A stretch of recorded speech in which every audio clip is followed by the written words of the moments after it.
Les reaccions redox són reaccions on es produeixen alhora dues semireaccions. Per una part tenim l'oxidació, on la substància perd electrons i serà l'agent reductor. Per l'altra tenim la reducció, on la substància guanyarà electrons i serà l'agent oxidant. Per tant, entre dues substàncies hi haurà una transferència d'electrons. I recordeu, abans d'entrar al laboratori, les normes de seguretat. Sempre cal portar bata, el cabell recollit, ulleres i, si cal, guants.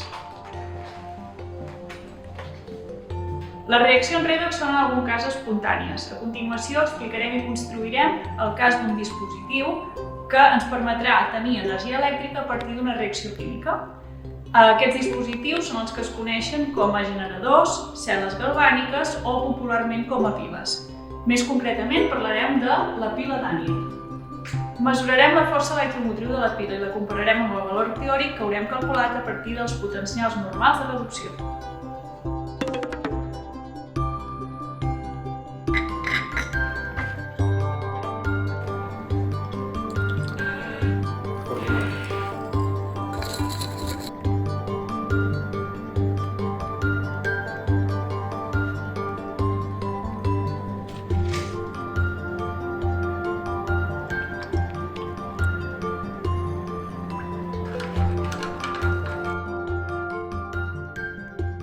Per construir una pila Daniell necessitarem una làmina de coure submergida parcialment en una dissolució de sulfat de coure, aproximadament uns 100 ml, i un molar.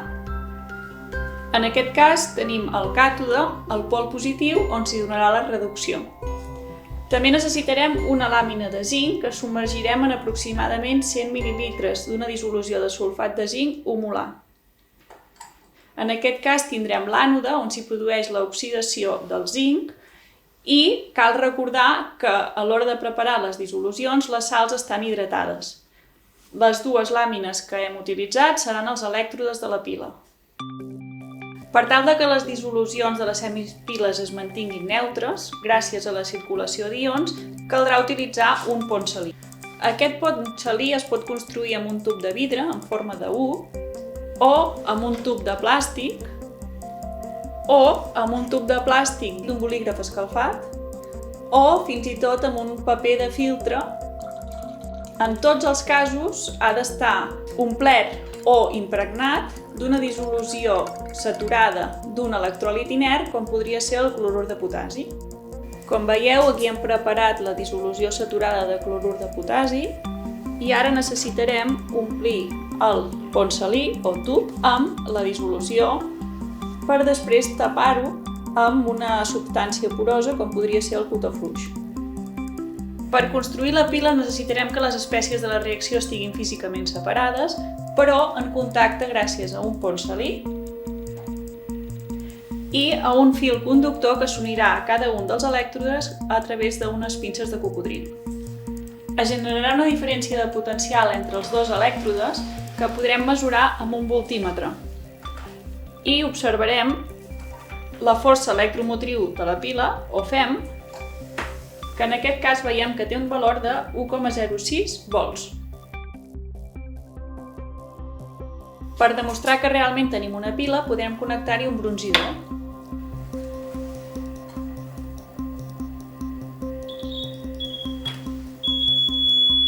I com veiem, sonarà.